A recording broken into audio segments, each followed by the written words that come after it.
It's starting to look like there's an insane amount of growth for Xbox in Japan, a region that they've struggled with for almost 20 years. Could the Xbox Series X and S be the secret weapon that Xbox has needed to break into that market? Let's get into this article that talks about how Xbox is breaking into the Japanese market and growing like crazy.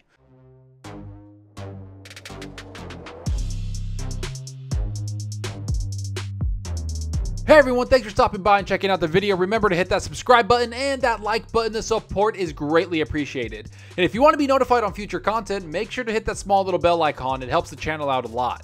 But enough of that, let's get into this awesome article that talks about how Xbox has had an insane amount of growth when it comes to the Japanese market. And if you know Xbox Japan, you know they've had one of the worst relationships around. For years and years, Xbox has tried to break into that market, but just hasn't had that much success. The best generation for Xbox by far was the 360 generation, where they had limited but moderate success in that region. But once the Xbox One released, they fell flat on their faces when it came to that demographic. But now, with the new consoles releasing, it's looking like Xbox just might have finally found some success in the ever-elusive Japanese gaming market. Here's what the article has to say. Xbox Series X is seeing phenomenal growth in Japan. No, seriously, maybe 4th times the charm for Xbox in Japan. It's early days, but it looks like the Xbox Series X and the Xbox Series S might be resonating with Japanese consumers. That's according to Xbox's head of the Asia region, Jeremy Hinton, at least. Okay, so one of the biggest things I have to say is that Phil Spencer and Xbox has tried extremely hard to make Japan a viable market region for Xbox. It's a gaming market that Xbox has had a very hard time penetrating, especially since a lot of the developers in Japan don't port their games onto the Xbox platform at all. I'm talking the bigger games and the smaller games. Are they system sellers? No, not even close. A lot of those games don't sell gangbusters. But again, it's games and consumers that Xbox are missing out on. And it's something that the article continues to mention right here when it talks about Xbox and the relationship it's had with the Japanese customer. Xbox hasn't had much luck in Japan, and it's often on the receiving end of some pretty embarrassing sales numbers and a lack of support from Japanese developers. That's apparently changed though, as Hinton has said the region is now Xbox's fastest growing market worldwide, and that stock is often selling out within minutes. Okay, so this is something that truly shocks me because I never thought that Xbox would get a solid hold of the Japanese gaming market. I even figured that all of the time Phil Spencer and the people at Xbox took to get those games was kind of a waste of time, and I feel like that was a mistake on my part. But after seeing all the support from developers and publishers over there the last couple of years, it's obvious that Phil Spencer went to these developers and created a relationship that will help the platform in general. Because the biggest hurdle Xbox had was just having third-party developers in that region making their games for only the PlayStation platform, but not the Xbox platform at all. What most people don't understand is that a lot of those so-called exclusive games that Sony got on their platform were made by third-party developers that made their games only for the PlayStation 4. So Xbox saw this as a problem they could solve, and they decided to give support to those developers and cultivate those relationships and build them up. And from the looks of all these JRPGs coming to Xbox, it's obvious that those visits to Japan have worked for Phil Spencer. We're seeing a lot of games coming to Xbox that would never have been on the platform before, which is exciting for those gamers that want those games on the Xbox platform. Because I'll never say, no, I don't want this game or that game on the Xbox platform. That would be just a dumb thing for me to say. And while I don't play a lot of JRPG games, I understand why some other people might want them on their Xbox platform. And because of those games, we're seeing amazing growth from Xbox, which is what the article mentions again right here. Speaking to IGN Japan, Hinton said they've seen phenomenal growth in the last year, with a high percentage of sales coming from Japanese consumers who have previously shunned Xbox consoles in the past. There's no doubt that the demand is absolutely growing in Japan, and I see that in the data that I can see. We have a really high percentage of consoles being bought by people who have never owned Xbox consoles in the past, Hinton said.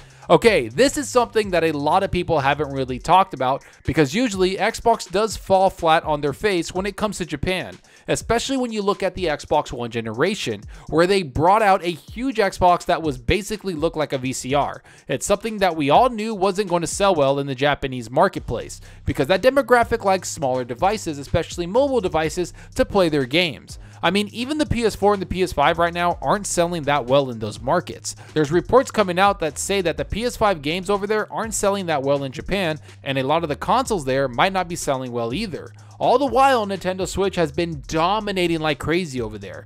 Yet we know that Xbox for an entire generation didn't have a great foothold in this region, so it's encouraging to know that people are buying the console, which is something that's said in the article right here. Hinton also revealed that those who had picked up an Xbox console in the past are now upgrading to the Series X and Series S, which would be encouraging news for Microsoft. And the next segment of consumers buying consoles are upgrading from Xbox 360s, which was quite a successful generation for us in Japan, Hinton said. So we're seeing strong leading indicators in terms of us reaching new people. Demand is certainly higher. We see stock sell out within minutes. I'm glad the article mentioned the 360 era, because that's by far the most successful generation for Xbox in Japan, and to some extent, it was the most successful generation period for Xbox. That's with the red rings of death and the lackluster of true first-party developers under their belt. So for them to mention that a lot of these gamers are coming from the Xbox 360 console to the Xbox Series X and S consoles, that shows that so many people skipped on the Xbox One generation entirely and only bought a PS4 console to play their games. So now they missed out on a bunch of first-party only games on the Xbox console and are probably going back and playing through them. So what changed in the last year to have people in Japan buy these consoles? What made them invest in an ecosystem they weren't really a part of or didn't care for? Well, it's simple. The Xbox Series S is a very small, sleek console that's cheap, and a lot of people will move towards the console because of that, which is something that the article mentions right here. It looks like it's the more affordable Xbox Series S that is resonating with Japanese consumers most, however, with Hinton saying that the Svelte white box has seen stronger demand compared to the Xbox Series X. It's led to more development kits being sent to independent developers in Japan and more Japanese content in the Xbox ecosystem. We've got more Japanese developed content in our ecosystem now than we've had at any point within our history. I think we have more development kits with independent developers in Japan than we've ever had in our history before. And there's a lot of talent and a growing independent scene in Japan. We all know that the Xbox Series S is a really good piece of tech. It's a small, compact, and powerful machine. But I think the compact part is the main reason it's moving a lot of units at these other markets. The price allows gamers to get a great entry point into the Xbox platform, and you throw an Xbox Game Pass and you have one of the best experiences with the best value in gaming. That's something that Hinton is talking about right here. The Series S is in more demand over in Japan, even more so than the Xbox Series X. And seeing how they've confirmed that more development kits have gone out to independent developers show that Xbox wants to create a foundation within the Japanese gaming market and the developers there. And now we're seeing how they have the most Japanese developed content in Xbox's history, shows why gamers are starting to see Xbox as a viable option for them to game on. So it's no wonder that Xbox is growing in Japan, because at the end of the day, what matters most to people is price and games. Sure, power is a huge factor in other regions, but in Japan, it's about price and games. If you have a mobile aspect like XCloud for their phones, then you have one of the best experiences in gaming for a lot of people. That's exactly what's happening right now. For the first time in over a decade, Xbox has seen massive growth in Japan, and they're not going to slow this down. They'll continue to put more and more games on the platform, and maybe even sign some exclusive deals that will help bolster not only the Series S and X console, but mostly boost Xbox Game Pass Ultimate, which in turn will draw even more players to the platform. Because Xbox isn't just battling PlayStation in Japan, they're also battling Nintendo with the mobile aspect of Switch. They're attacking that demographic from all fronts. They had a great start to the generation, and we're seeing record growth there. But let's see if Xbox can continue to have the same growth as the generation goes on. But let's also never discount PlayStation, because they've dominated Japan for so long. Either way, the competition's picking up, and I can't wait to see what happens as the generation moves forward and what the Series S can truly do in different markets. But enough of what I think about all this. Tell me what you think about all of this. Are you surprised at Xbox's growth? Is it crazy we might get exclusive Japanese-made games on Xbox? What can PlayStation do to fight back? Will Sony lose out on the market lead they have over there? Will Xbox double down and bring out even more JRPG games to their platform and maybe sign exclusives? Go down below and let me know. And I hope you enjoyed the video, and if you did, please hit that subscribe button and that like button to support us out the channel more than you know. And give me a follow on Twitter at Zalker87. I'm always on there talking games and sharing my latest videos. Plus, I love interacting with everyone there, so get on Twitter and let's talk about gaming.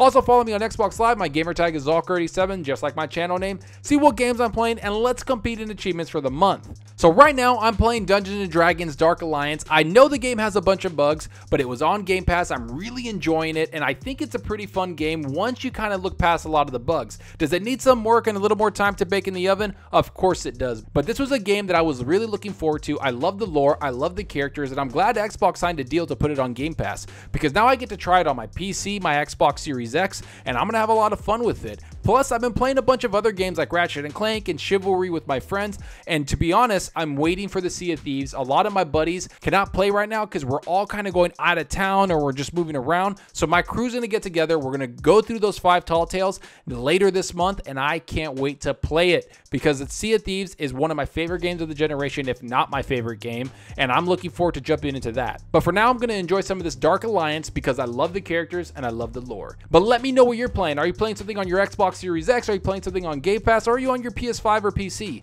Let me know down below because that's what we're here for, is to talk games. And that's all for now. Thanks for watching, and until next time, remember, enjoy your gaming. Later.